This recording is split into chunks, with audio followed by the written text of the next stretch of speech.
Eventos finais, capítulo 3.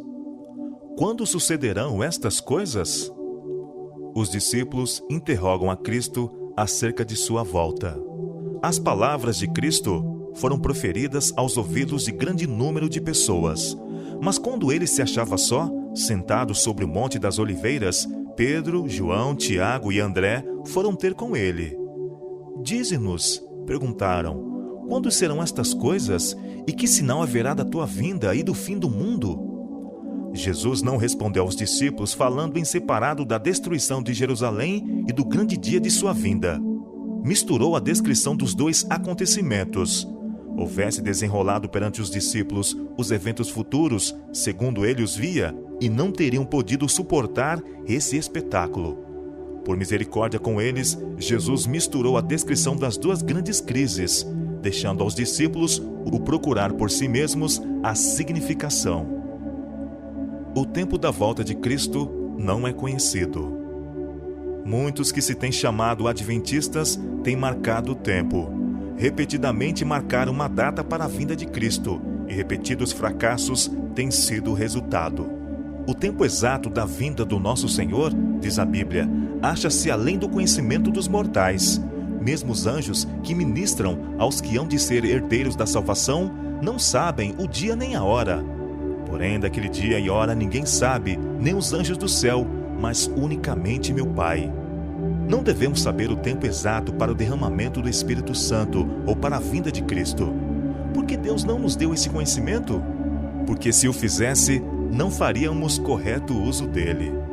Desse conhecimento resultaria um estado de coisas entre o nosso povo que retardaria consideravelmente a obra de Deus no sentido de preparar um povo que permaneça em pé no grande dia que está para vir.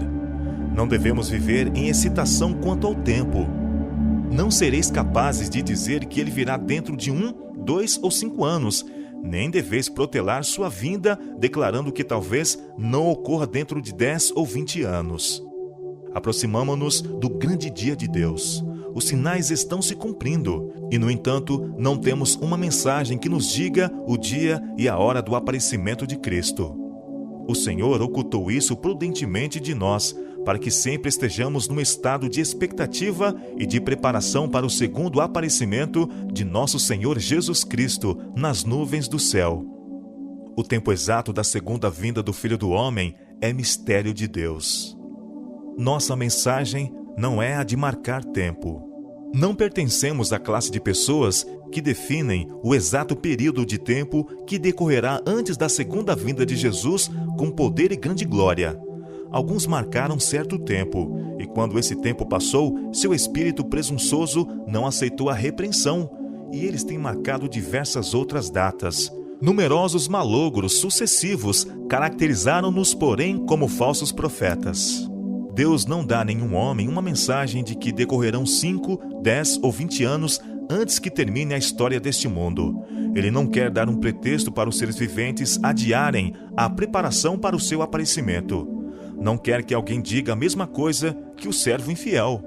Meu Senhor está demorando muito para voltar, pois isso conduz à temerária negligência das oportunidades e privilégios concedidos para preparar-nos para aquele grande dia. Marcar tempo ocasiona descrença. Por isso que passou repetidamente a data marcada, o mundo está hoje em mais positivo estado de incredulidade do que antes, com respeito ao próximo advento de Cristo. Consideram com aborrecimento os fracassos dos que marcaram tempo, e por isso que os homens têm sido assim enganados. Dão costas à verdade consubstanciada pela palavra de Deus, de estar às portas o fim de todas as coisas. Entendo que o irmão Daniels tem, por assim dizer, marcado o tempo, afirmando que o Senhor virá dentro de 5 anos. Pois bem, espero que não se alastre a impressão de que marcamos tempo, que não se faça tais comentários. Eles não produzem nenhum benefício. Não procureis obter um reavivamento com base em algo dessa natureza, mas seja usada a devida cautela em toda a palavra proferida, para que pessoas fanáticas não se aproveitem de alguma coisa para produzir um excitamento, entristecendo assim o Espírito do Senhor. Não precisamos incitar as paixões das pessoas para provocar agitações em que sejam instigados sentimentos e os princípios não assumam o controle. Acho que temos de estar de sobreaviso de todos os lados, porque Satanás está em atividade para fazer tudo o que estiver ao seu alcance, a fim de insinuar seus ardis e artimanhas que sejam poder para causar dano. Qualquer coisa que cause agitação e produza excitação por motivos errôneos deve ser temida, pois certamente haverá reação. Sempre haverá movimentos falsos e fanáticos feitos na igreja por pessoas que pretendem ser dirigidas por Deus, pessoas que correrão antes de serem enviadas e darão dia e data para o cumprimento da profecia não cumprida. O inimigo se agrada de que assim procedam, pois seus sucessivos fracassos e direção em sentido falso causam confusão e incredulidade. Nenhuma profecia de tempo além de 1844.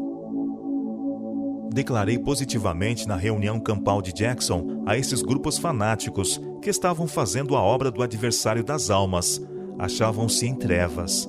Eles pretendiam possuir grande iluminação quanto ao fim do tempo de graça em outubro de 1844. Declarei ali em público que o Senhor fora servido de mostrar-me que não haveria nenhum tempo definido na mensagem dada por Deus desde 1844.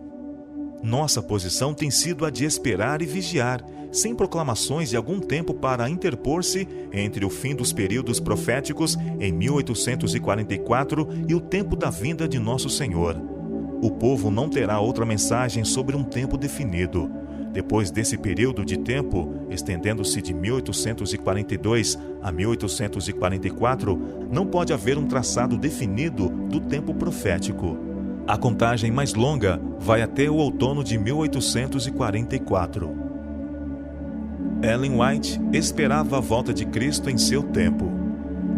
Foi-me mostrado o grupo de pessoas presentes à assembleia, disse o anjo. Alguns, alimento para os vermes, alguns submetidos às 7 últimas pragas, alguns estarão vivos e permanecerão sobre a terra para serem transladados por ocasião da vinda de Jesus. O tempo é curto, por isso devemos trabalhar com diligência e redobrada energia. Nossos filhos talvez nunca ingressem na faculdade. Na realidade, não é prudente ter filhos agora. O tempo é curto, os perigos dos últimos dias estão sobre nós, e as criancinhas, em grande parte, serão levadas antes disso.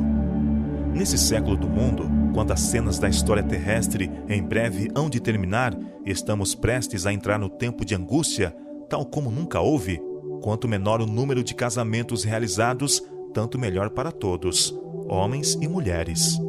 Chegará a hora, não está muito distante, e alguns de nós, que agora cremos, estarão vivos sobre a terra, e verão confirmar-se a predição, e ouvirão a voz do arcanjo e a trombeta de Deus ecoar de montanhas, de planícies e do mar, as partes mais longínquas da terra. O tempo de prova está exatamente diante de nós, pois o alto clamor do terceiro anjo já começou na revelação da justiça de Cristo, o Redentor que perdoa os pecados. A demora explicada. A longa noite de trevas é probante, mas em misericórdia é adiada amanhã, porque se o Mestre viesse, quantos se achariam desapercebidos? Houvessem os adventistas, depois do grande desapontamento de 1844, sustido firme sua fé e seguido avante unidos, segundo a providência de Deus lhes abriu o caminho, recebendo a mensagem do terceiro anjo e no poder do Espírito Santo, proclamando-a ao mundo, haveriam visto a salvação de Deus. O Senhor teria operado poderosamente com os esforços deles. A obra haveria sido concluída, e Cristo teria vindo antes para receber seu povo, para dar-lhe o seu galardão. Não era a vontade de Deus que a vinda de Cristo houvesse sido assim retardada. Por 40 anos, a incredulidade, a murmuração e a rebelião excluíram o antigo Israel da terra de Canaã. Os mesmos pecados têm retardado a entrada de Israel na moderna Canaã celestial. Em nenhum dos casos houve falta da parte das promessas de Deus. É a incredulidade, a mundanidade, a falta de consagração e a contenda entre o professo povo de Deus que nos tem detido neste mundo de pecado e dor por tantos anos. houvesse a Igreja de Cristo feito a obra que lhe era designada, como ele ordenou, o mundo inteiro haveria sido antes advertido, e o Senhor Jesus teria vindo à terra em poder e grande glória. As promessas de Deus são condicionais. Em suas mensagens aos homens, os anjos de Deus apresentam o tempo como sendo muito breve. Assim me tem sempre sido apresentado.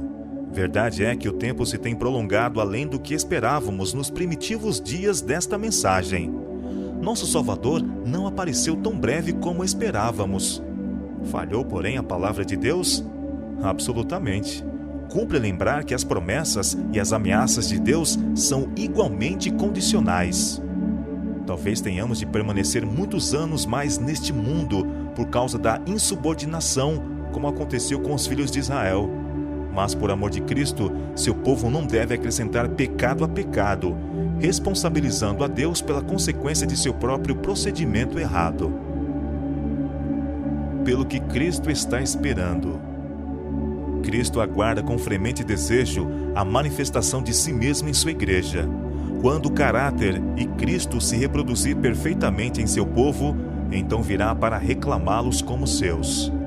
Todo cristão tem um privilégio, não só de esperar a vinda de nosso Senhor Jesus Cristo, como também de apressá-la. Se todos os que professam seu nome produzissem fruto para sua glória, quão depressa não estaria o mundo todo semeado com a semente do Evangelho. Rapidamente amadureceria a última grande seara e Cristo viria recolher o precioso grão. Dando o Evangelho ao mundo, está em nosso poder apressar a volta de nosso Senhor. Não nos cabe apenas aguardar, mas apressar o dia de Deus. Ele pôs ao nosso alcance, mediante a cooperação com Ele, levar esta cena de miséria a termo. Um limite à clemência de Deus. Com infalível precisão, o Ser Infinito ainda mantém, por assim dizer, uma conta com todas as nações. Enquanto sua misericórdia se oferece com convites ao arrependimento, esta conta permanecerá aberta. Quando, porém, os algarismos atingirem um certo total que Deus fixou, começa o ministério de sua ira. Deus mantém um registro das nações. Os números estão se avolumando contra elas nos livros do céu. E quando se houver tornado uma lei que a transgressão do primeiro dia da semana será enfrentada com punições, então sua medida estará cheia. Deus mantém uma conta com as nações. Quando chegar plenamente o tempo em que a iniquidade terá atingido o prescrito limite da misericórdia de Deus, cessará sua clemência. Quando os números acumulados nos livros de registros do céu indicarem que o total da transgressão está completo, virá a ira. Ao mesmo tempo em que a misericórdia de Deus suporta longamente o transgressor, há um limite além do qual os homens não podem ir no pecado. Quando é atingido aquele limite, os oferecimentos de misericórdia serão retirados e inicia-se o ministério do juízo. Tempo virá em que, em suas fraudes e insolências, os homens atingirão o ponto em que o Senhor não permitirá que transponham e aprenderão que há um limite para a longanimidade de Jeová. Há um limite além do qual os juízos de Jeová não podem mais ser detidos. A transgressão quase atingiu seu limite.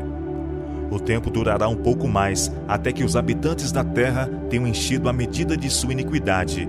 E então, a ira de Deus, que por tanto tempo tem estado dormitando, se despertará. E esta terra de luz beberá da taça de sua ira sem mistura. A medida da iniquidade está quase cheia, e a justiça equitativa de Deus está prestes a cair sobre os culpados. A maldade dos habitantes do mundo já quase chegou ao ponto em que Deus há de permitir ao destruidor operar com ela segundo sua vontade. A transgressão já atingiu quase seus limites. O mundo está cheio de confusão e em breve apoderar-se-á das criaturas humanas um grande terror. O fim está muito próximo. Nós, que conhecemos a verdade, nos devemos estar preparando para o que está prestes a arrebentar sobre o mundo numa esmagadora surpresa. Devemos ter em mente o grande dia de Deus. Precisamos acostumar-nos a pensar e demorar-nos sobre as grandes cenas do julgamento que se acha precisamente diante de nós. E então, ao mantermos diante de nós as cenas do grande dia de Deus, em que tudo será revelado, isso influirá sobre o nosso caráter. Um irmão me disse: Irmão White, acha que o Senhor virá dentro de 10 anos? Que diferença fará para o irmão se ele vier dentro de 2, 4 ou 10 anos? Ora, disse ele, penso que, em alguns aspectos, eu agiria de modo diferente do que faço agora, se soubesse que o Senhor viria dentro de 10 anos. O que o irmão faria? Perguntei. Ora, eu venderia minha propriedade, começaria a examinar a palavra de Deus, procuraria advertir as pessoas e levá-las a se prepararem para a sua vinda, e suplicaria a Deus que eu estivesse preparado para o encontro com Ele. Então perguntei: se soubesse que o Senhor não viria dentro de 20 anos, viveria de maneira diferente? Ele respondeu: penso que sim. Quão egoísta era a expressão de que levaria uma vida diferente, caso soubesse que o seu Senhor viria dentro de 10 anos. Pois bem, Enoque andou 300 anos com Deus. Isto é uma lição para nós, a fim de que andemos cada dia com Deus, e não estaremos seguros se não esperarmos e vigiarmos. A brevidade do tempo. Que o Senhor, de dia e de noite, não dê descanso aos que são agora descuidados e na causa e obra de Deus. O fim está próximo. Isto é o que Jesus quer que sempre mantenhamos diante de nós, a brevidade do tempo. Quando, com os remidos, estivermos em pé sobre o mar de vidro, com harpas de ouro e coroas de glória, tendo à nossa frente a imensurável eternidade, então veremos como foi curto o período de provação e espera.